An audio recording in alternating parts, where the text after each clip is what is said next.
The Lorraine 37L attracted a ravitaillement pour chars 1937L, was a light-tracked armoured vehicle developed by the Lorraine Company during the Interwar period or Interbellum, before the Second World War, to an April 1936 French Army requirement for a fully armoured munition and fuel supply carrier to be used by tank units for frontline resupply. A prototype was built in 1937 and production started in 1939.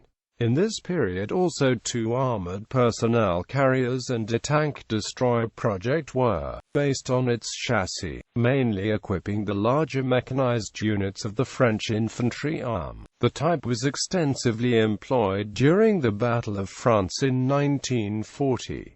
After the defeat of France, clandestine manufacture was continued in Vichy France, culminating in a small AFV production after the liberation and bringing the total production to about 630 in 1945. Germany used captured vehicles in their original role of carrier and later, finding the suspension system to be particularly reliable, rebuilt many into tank destroyers of the Marder type or into self-propelled artillery. Development. In 1934 the order was given to design a munition supply vehicle to increase the operational range of independent tank units. The same year the Renault 36R was selected for further development. 300 were ordered from 1938.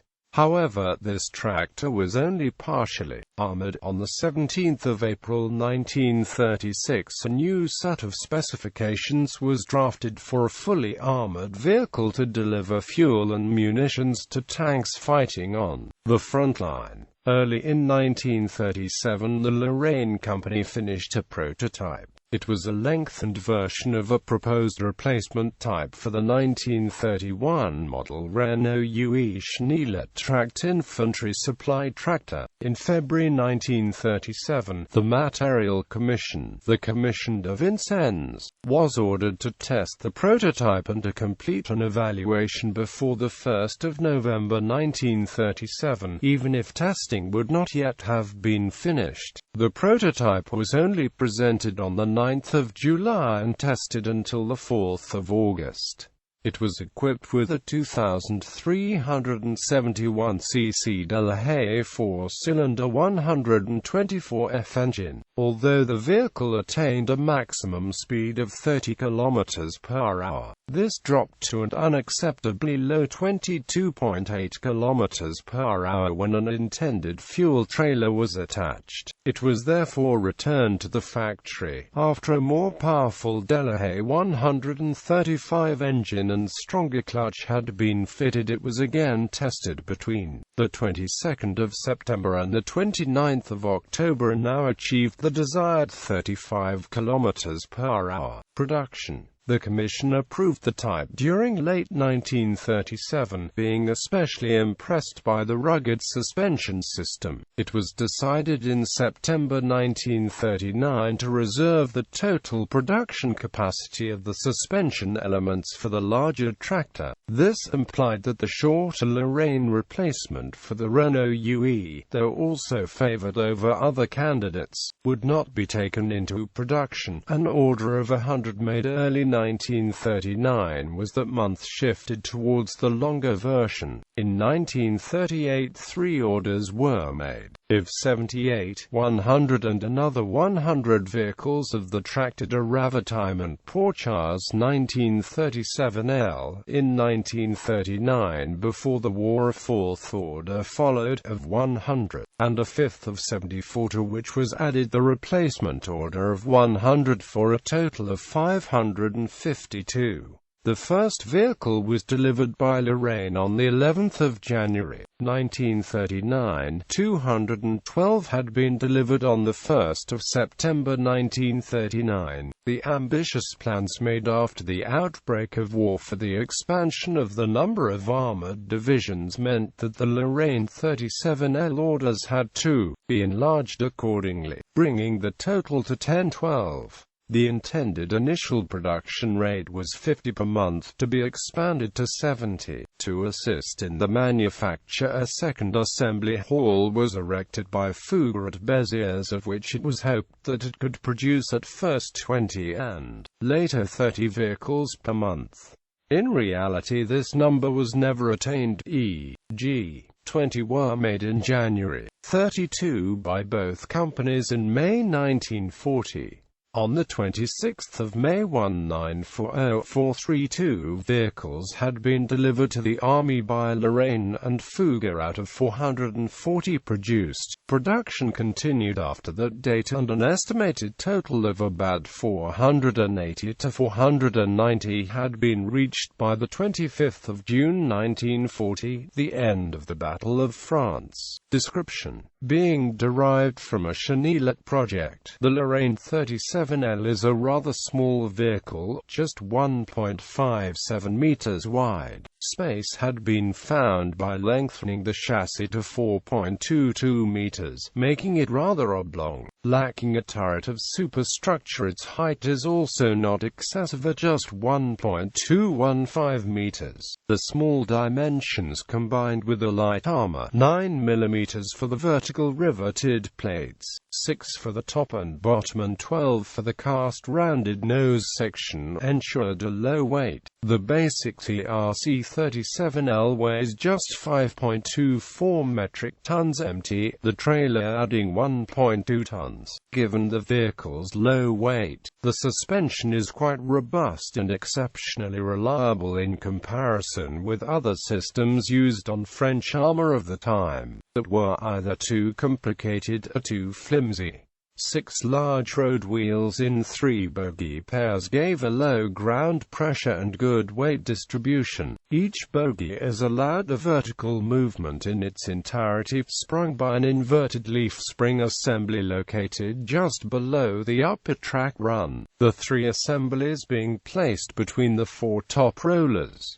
The tracks are 22 centimeters wide. The drive sprockets are in the front and driven by a transmission in the nose of the vehicle. The 2 crew members, the driver on the left, sat in the forward compartment, the drive shaft between them. Entrance to the compartment is by 2 wide horizontal hatches, the upper hinging upwards, allowing the driver an unobstructed view if opened, the lower hinging downwards. The centrally positioned engine compartment is separated by a bulkhead from the driver compartment in front of it. The external silencer is on the left of the vehicle under an armored covering. All vehicles in the series were powered by a Delahaye Type 135 6-cylinder 3.556-liter engine developing 70 bhp at 2,800 revolutions per minute, giving a maximum speed of 35 km per hour and an average speed of about 20 km per hour. The wading capacity is 60 centimeters. A trench of 130 centimeters can be crossed, an incline of 50% climbed. There is a fuel supply of 114 liters, allowing for a range of 137 kilometers.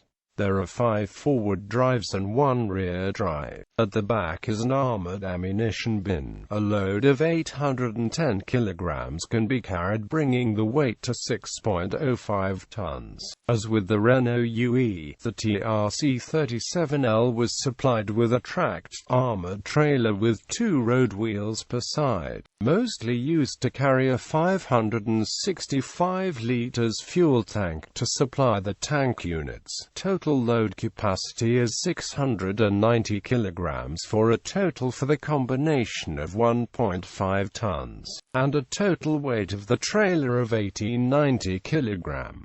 At 155 centimeters, the trailer is somewhat narrower than the main vehicle, and higher at 133 centimeters. It increases the length of the combination to 6.9 meters. The trailer also carried a Volcano fuel pump and stowage boxes for lubrication oil, greases, water and assorted equipment to serve the tank maintenance teams. The Lorraine 37Ls battalions were painted in the standard army green, a rather greyish colour, over which a brown pattern of dark earth was sprayed. Tactical function and operational history. In 1939 the Lorraine 37L was gradually introduced to the supply units of the tank battalions. This coincided with a change in tactical thinking about the use of armor. In the early 30s, French doctrine had favored the construction of ever deeper defensive belts to counter infantry infiltration tactics to defeat enemy attacks before they could develop into full-scale maneuver warfare, a field at which the French were painfully aware to be less adept than the most likely adversary, Germany, expecting any possible enemy to defend himself likewise. The armor branch of the French infantry became much preoccupied with the vexing problem of how to break through similar in-depth positions itself, emphasizing close cooperation with the foot soldier. Far less attention was paid to the next phase, the envelopment of the enemy forces. The situation changed in the late 30s.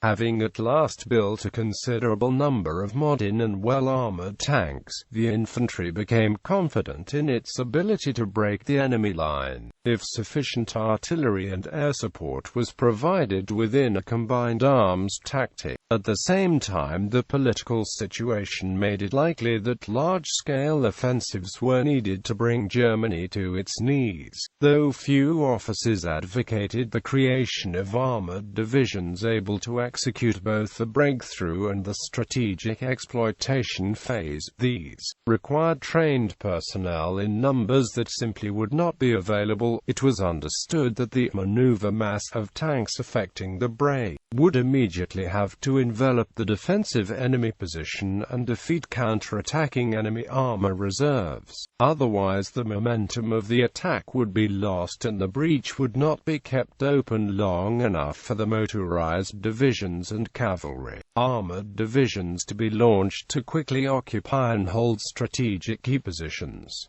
However, this posed a serious logistical problem. Trucks would not be able to closely follow the tanks on the battlefield. The prescribed procedure for resupplying was for the tanks to return to the start positions to be refitted. While this had still been practical in the previous war with its much slower tempo of operations, it was unacceptable in modern warfare. The tanks would have to be supplied in the field to continue their advance as soon as possible. Thus a tractor-supply vehicle was needed that could overcome the expected poor terrain conditions, with many shell craters and trenches, and it had to be armored to protect against shell fragments, given that the breakthrough sector would likely be in range of concentrated enemy artillery. The type was provided to both the armored units of the infantry and of the cavalry. Each independent tank battalion of the infantry, or bataillon de chars de combat, had an organic strength of 12 Lorraine tractors, 4 in the peloton de reserve of each of its 3 companies. The BCCs incorporated in the armored divisions and equipped with a char B1. A char B1 bis had however 27 TRC-37Ls.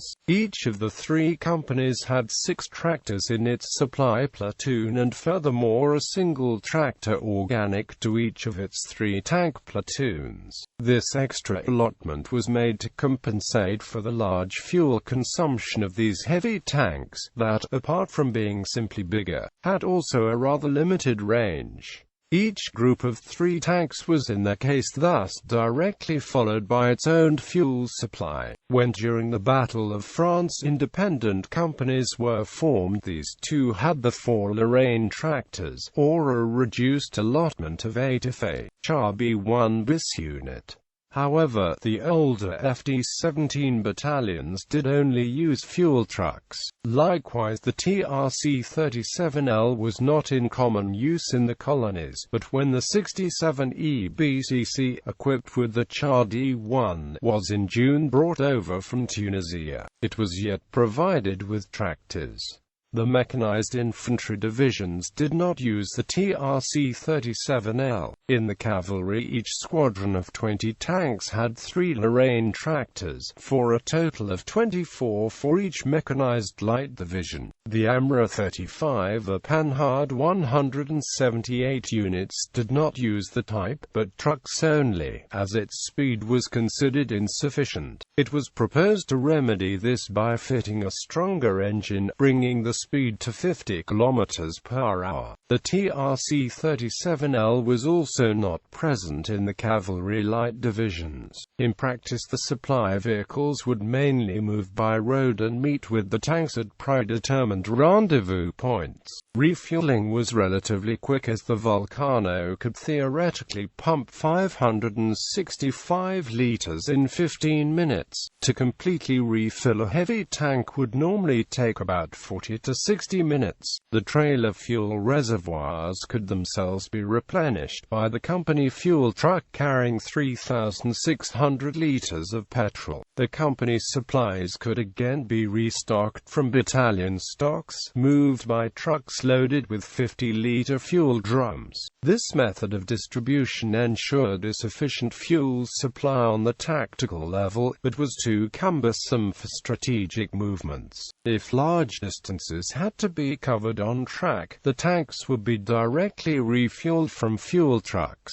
When the Germans invaded on the 10th of May, French tank units had an organic strength of 606 Lorraine 37Ls. The numbers produced were thus insufficient to provide each unit with its official complement. About a third had to do without. That day, French General Headquarters decided to increase the TRC-37L strength of 1E and 2E DCR with a half. These armored divisions had been earmarked as reserves against an expected German breakthrough attempt in the Gembloux Gap and the low range of the Char B1 bis worried French command to free enough tractors. 3 EDCR, still in the process of being constituted, had to give up its 12 TRCL-37s to 1 EDCR. Ironically, the main German breakthrough would be at Sedan, and 3 EDCR was sent to block it, and despite its larger number of fuel tractors, 1 EDCR would still on the 15th of May be surprised by a 7 Panzer Division while refueling. During the campaign, the crews of TRC-37Ls quickly saw the need for some armament and began to improvise machine gun mounts on the vehicles' variants. The first development from the TRC-37L was an armored personnel carrier, the resupply.A de chassis.A 38L. Like the TRC-37L, this Lorraine 38L was equipped with an armored track trailer. The total capacity was 12 men, the driver and 1 passenger in the driving compartment, 4 in the former cargo bay, and 6 in the trailer. To protect the infantry squad, high box-like armored superstructures were built over both the bin and the trailer, with doors at the back. The loaded weight of the main vehicle was 7.7 tons. A total of 240 VBCP-38L vehicles were ordered, of which 9 had been delivered on the 1st of September 1939 and around 150 by the 25th of June 1940. In view of the war threat, the order was made before the prototype could be tested. Of all participants in the Battle of France, the French army would thus be the only to employ a fully tracked APC. The vehicles were intended for the Bataillon de Chasseurs-Portée, the mechanized infantry battalion within the division cuirassé, or armored division of the infantry. On the 10th of May they had however not yet been allocated to these units, who still used half-tracks. During May the vehicles were hurriedly taken into use by the 5 EBCP and 17 EBCP of the 1 EDCR and 2nd DCR respectively. The 4 EDCR did not receive any. An improved model, the VBCP-39L, was created by expanding the cargo bay to carry 8 passengers, apart from the 2 crew members. This model had no trailer and a total capacity of 10 persons. Extra room was found by raising the upper deck. The passenger compartment was open-topped and constructing a more forward-sloped armor glacis, contiguous with the nose section. The type thus resembled post-war APCs. Some 200 VBCP-39L vehicles were ordered to replace the 38L on the production lines from the 241st vehicle onwards, but none had been delivered by June 1940, the manufacture remaining limited to a single prototype. Experimental and limited production models included tank destroyers armed with 47mm SAR-47 guns and command post vehicles, probably a Voyager. Transmissions blind AA sur TRC Lorraine 37L prototype was produced. Vichy production. In 1939 and 1940 the type had been mainly produced in the Lorraine factory at Lunéville. Early 1939 it was decided to erect a factory in a more southern location, less vulnerable to German bombing, at Bagneres de Bigorre. This Atelier de Bagneres had not made a single vehicle by the time of the armistice between France and Germany, but it was, like the other tractor-producing Fouga factory at Béziers, located in the unoccupied zone of Vichy, France. Limited production continued after June 1944, a total of about 150, although military models were not officially produced. Some of these vehicles had a shortened chassis, the suspension consisting of only 2 bogies per side. Lorraine tractors were ostensibly fitted for use in forestry and construction. In reality they constituted a clandestine armored fighting vehicle production, as they could be easily rebuilt. The AMX factory secretly produced armored bodies for these vehicles which were stockpiled. The type was called the Tracteur Lorraine 37L44. After the German occupation of the south of France in November 1942, many of these chassis were hidden. In the spring of 1944 the French resistance attacked the Bagneres factory on orders from London, the Allies assuming it produced vehicles for Germany. To prevent further attacks, the resistance was informed of and involved in the affair in the summer of 1944 by the promise to arm existing vehicles of the use. The first 20 of these were delivered in January 1945, after their liberation, and the factory continued modifying vehicles for the duration of the war at a rate of about 20 a month, often by fitting an armored superstructure, armed with a light or heavy machine gun, to the front or back of the chassis. German use. A considerable number of Lorraine tractors, about 360, fell into German hands. Due to its reliability, the type was well suited to the mobile tactics the Germans favored in 1941 and 1942. They were first used as such, renamed the Lorraine Schlepper, as the Germans themselves had not produced a similar type. The Lorraine tractors filled a requirement for fully tracked supply vehicles as Gewichtsfeldversorgungsfahrzeug Lorraine 37L or munitions transport Kraftwagen auf Lorraine Schlepper. In July and August 1942, Major Alfred Becker directed the conversion of 170 of these vehicles into the 7.5 cm Pak 40/1 Aufgeschütteswagen Lorraine Schlepper Armada I, a 75mm equipped self-propelled anti-tank gun.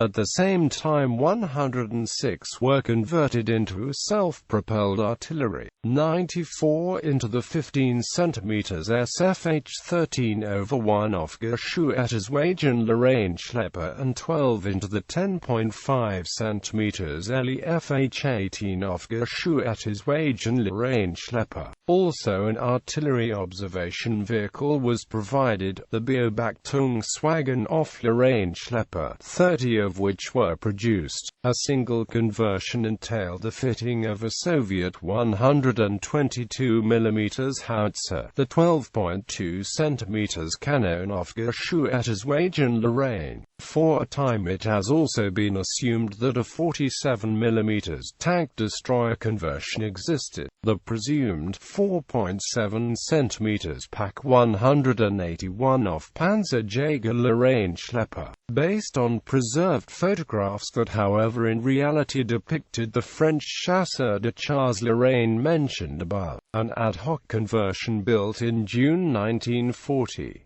The Germans also employed the VBCP 38L as Lorraine 38L. After the war, Lorraine tractors were used after World War II for various experimental roles. A number were sold on the civilian market, being used to carry cranes and digging equipment. However, the factory did not secure, despite lobbying, an order from the French army, due to the fact that so much discarded Allied material could be obtained for free. Likewise, an attempt in 1946 to export the type to Switzerland failed. Some were listed in the army inventories for a few years after the war. The last known user was Syria. The Maurice de Fresnay Museum in Azay-le-Rideau and the State Military Technical Museum at Ivanovskoye exhibit surviving vehicles of the shortened version. 2 vehicles of the long version are part of the collection of the Militärhistorisches Museum der Bundeswehr at Dresden.